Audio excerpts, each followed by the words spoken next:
D'accord, regardez. Il y a un ventilateur dans le conduit ici et une machine à fumer derrière. Et ce que je peux faire, c'est faire passer de l'air dans le ventilateur et on devrait obtenir un jet de fumée qui sort de cette buse. Maintenant, je vais vous faire une petite démonstration. Je devrais pouvoir dévier un peu l'air avec ce morceau de mousse. Donc, faisons-le tourner.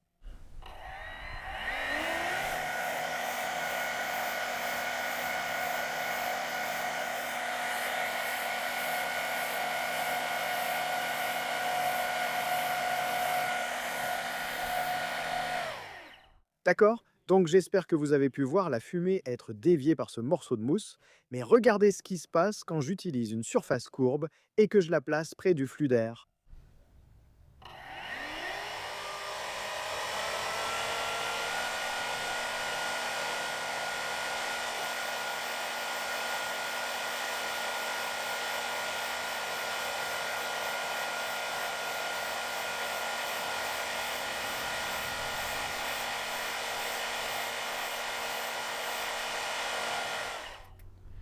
Vous devriez pouvoir voir clairement l'air être attiré vers le bas autour de l'extérieur de la courbe.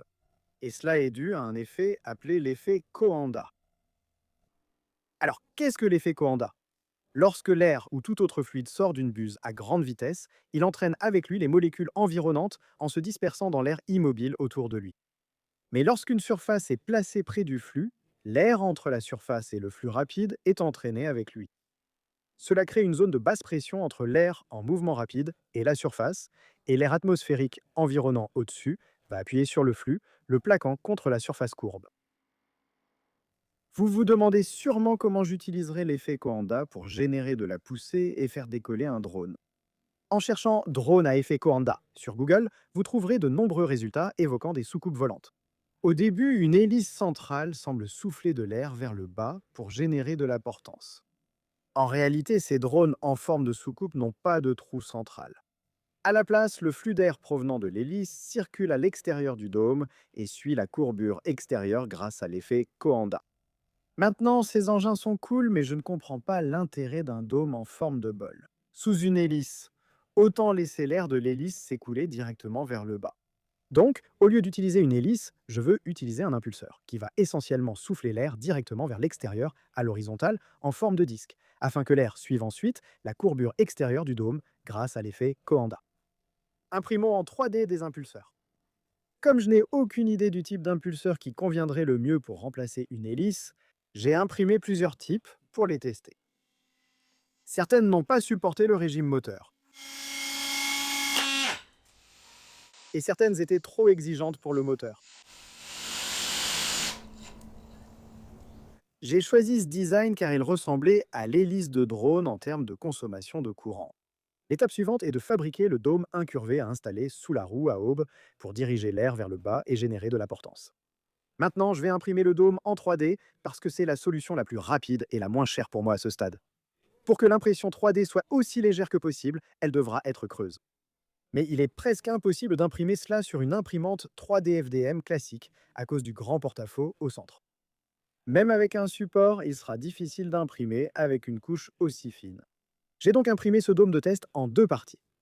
Avec un poids de 83 grammes et des lignes de couche perpendiculaires au flux d'air, ce n'était pas idéal. Mon plan suivant était de découper le dôme en tranches, comme un gâteau. De cette façon, je pouvais imprimer le dôme en 3D en 8 morceaux et les fixer à un moyeu central. Ça a permis d'alléger pas mal l'ensemble et je doute qu'on puisse faire plus léger avec l'impression 3D. L'étape suivante était d'installer le moteur et la turbine sur le dôme, puis de vérifier si l'air est bien dirigé vers le bas via l'effet Coanda.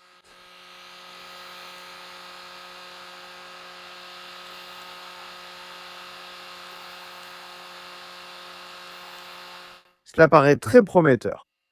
J'ai ensuite installé un banc d'essai de poussée avec un moteur de drone conventionnel et une hélice pour obtenir des données de référence. Cette configuration a produit 10,28 newtons de poussée tout en consommant 346 watts. J'ai ensuite remplacé l'hélice par la turbine et je l'ai fixée au dôme. Cela a produit 1,84 newtons de poussée tout en consommant 324 watts, ce qui est extrêmement décevant. Mais au moins, ça a l'air génial au ralenti.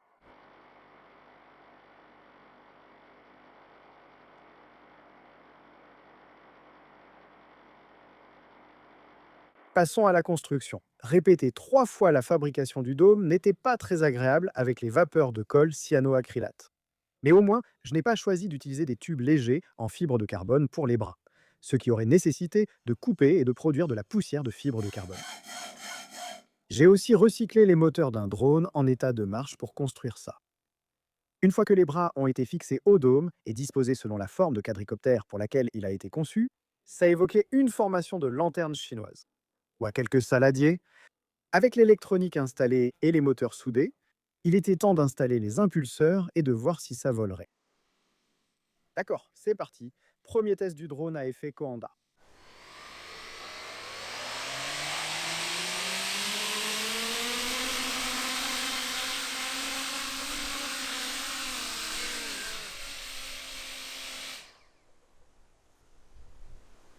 Ça a plus ou moins marché.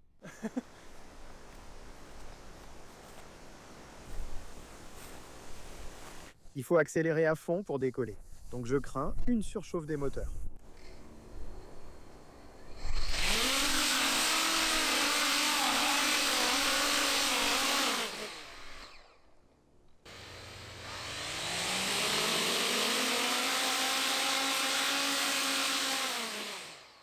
Un des impulseurs est desserré sur le moteur, donc je vais aller resserrer ça, laisser aussi refroidir les moteurs. C'était un vol très court, mais j'ai l'impression qu'ils vont devenir assez chauds parce que j'étais à pleine puissance à l'instant juste pour le faire décoller.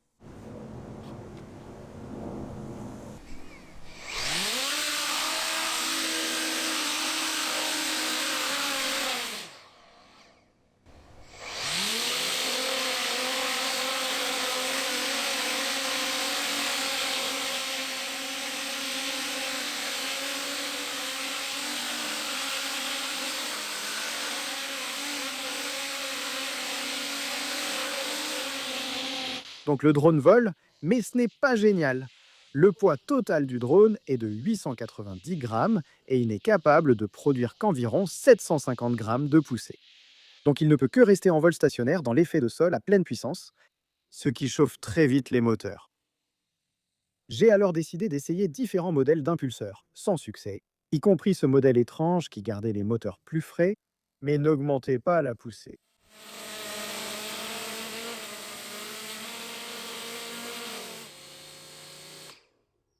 J'ai tenté d'alléger l'appareil en connectant la batterie via une rallonge pendant le vol.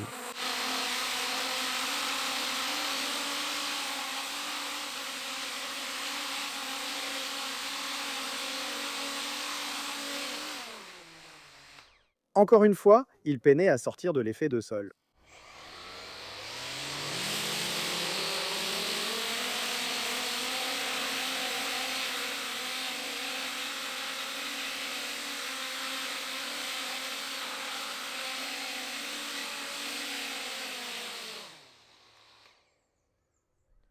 Je pense que ces vols d'essai se sont bien passés. Cela prouve que vous pouvez utiliser l'effet Coanda pour dévier un flux d'air horizontal vers le bas, verticalement, pour produire de la portance et soulever un drone. Cependant, c'est incroyablement inefficace. Peu importe ce que je faisais avec cet engin, il ne sortait tout simplement pas de l'effet de sol.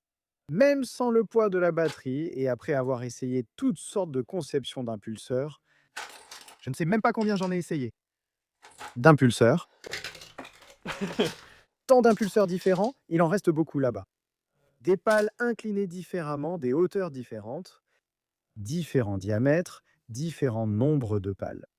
Peu importe ce que je fais, ça n'a tout simplement pas assez de poussée. Donc je pense qu'en dernier recours pour faire fonctionner ce truc, pour voler, toujours en utilisant l'effet Coanda, mais juste me débarrasser de ces impulseurs, je vais utiliser des hélices de drone classiques.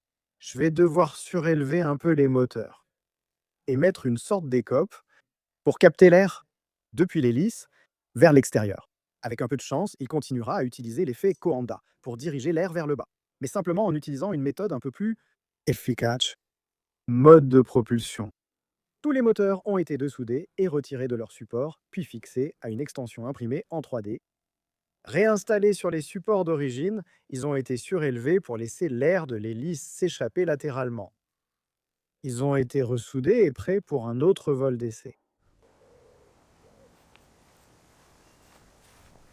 C'est parti.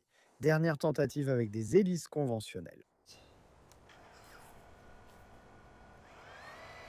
Oh, le son est tellement doux.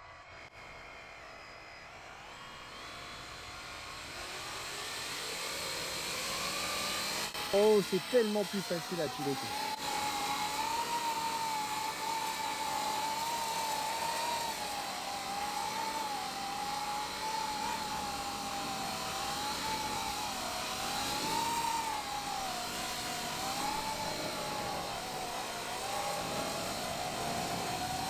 Je dirais que c'est un mauvais effet de sol. Je ne suis qu'à mi-gaz, donc ça vole beaucoup mieux.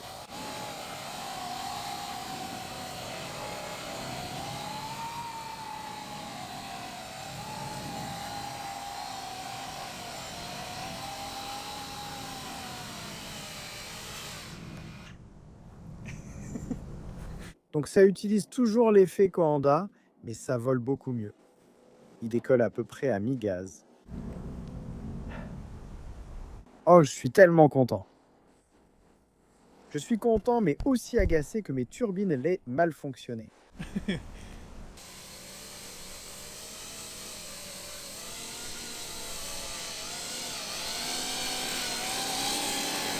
Il peut sembler que ce n'est maintenant qu'un drone ordinaire, avec quelques grosses choses ressemblant à des tomates fixées en dessous. En réalité, il génère de la portance grâce à l'effet Coanda. Le diamètre des dômes dépasse largement celui des hélices. La poussée ne peut que suivre les surfaces courbes. Après quelques vols, j'ai remarqué un fort effet de sol sur l'appareil. Un drone classique subit l'effet de sol, mais je n'ai jamais piloté un appareil flottant autant sur un coussin d'air. Il peut voler hors de l'effet de sol, mais cela demande plus d'énergie et il est aussi plus sensible au vent.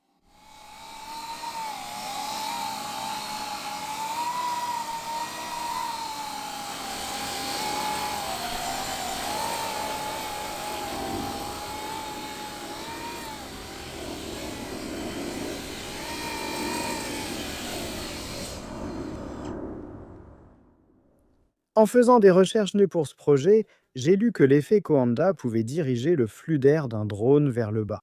Pour produire de la portance, augmenterait en fait l'efficacité du drone. Ce que, après avoir mené à bien ce projet, j'ai du mal à croire. Cependant, la théorie veut que l'air qui se déplace rapidement au-dessus du dôme soit à une pression plus basse que le flux d'air ou l'air stationnaire sous le dôme. Et cela pousse le drone vers le haut d'une manière similaire à la différence de pression au-dessus et en dessous d'une aile d'avion. Maintenant, cela serait possible avec un système de propulsion vraiment performant, comme une roue à eau vraiment bien conçue, et aussi éventuellement des dômes de taille différente. Si vous augmentez le diamètre du dôme, vous augmenterez la surface, ce qui rendra l'effet de cette différence de pression plus important, donc cela poussera un peu plus vers le haut. Aussi, je suppose qu'il faudrait comparer cela à un drone de poids similaire afin que le poids des dômes soit négligeable, parce que si j'enlevais ces dômes, le drone serait beaucoup plus léger. Même si je fabriquais ces dômes avec la technique du thermoformage, de la fibre de carbone ou autre, la masse ajoutée serait quand même diminuerait l'efficacité, je suppose, du drone. De plus, les caractéristiques de vol par vent fort ou à grande vitesse seraient probablement un cauchemar avec ce truc. Ce n'est pas très aérodynamique. J'ai été vraiment impressionné par l'effet de sol dont ce drone a bénéficié. Il y a un coussin d'air très puissant sur lequel il flotte. Et ce que je me demande à ce sujet, c'est si le flux d'air qui passe au-dessus du dôme, avec un drone conventionnel, lorsque le flux d'air atteint le sol, il se répand vers l'extérieur. Je me demande si, avec celui-ci, une partie de l'air ne passe pas sous le dôme et crée une pression en dessous. Je ne sais pas exactement comment. Si ça fonctionne, mais le coussin d'air sur lequel il flotte grâce à l'effet de sol est vraiment puissant. Ce serait intéressant de voir si cela pourrait être modifié pour devenir presque comme un aéroglisseur à effet de sol, donc un effet Coanda, effet de sol, aéroglisseur, et aussi voir si cela nécessite toujours des gyroscopes pour la stabilisation, car les aéroglisseurs n'ont pas besoin de stabilisation active, ils reposent simplement sur un coussin d'air au-dessus du sol. Voilà donc un drone qui utilise l'effet Coanda pour la propulsion. C'est un peu décevant que ces turbines n'aient pas mieux fonctionné que ce que je pensais. Je voulais vraiment faire voler cet engin puis comparer son efficacité à un drone classique. Cependant, à mi-chemin du projet, je me suis rendu compte qu'il était tout simplement impossible de comparer cela à l'efficacité d'un drone classique. L'efficacité est terrible. Mais j'ai beaucoup appris et je veux vraiment explorer un peu plus le phénomène de l'effet de sol. Si vous avez apprécié cette vidéo, ce serait super si vous pouviez mettre un pouce bleu ci-dessous. Si vous découvrez ma chaîne et voulez voir d'autres projets de drone fou, cliquez sur s'abonner ci-dessous. Je voudrais remercier mes soutiens sur Patreon pour leur aide sur patreon.com. C'est grâce à vous que ces projets sont possibles. Alors merci beaucoup pour votre soutien et on se retrouve dans le prochain projet. Au revoir.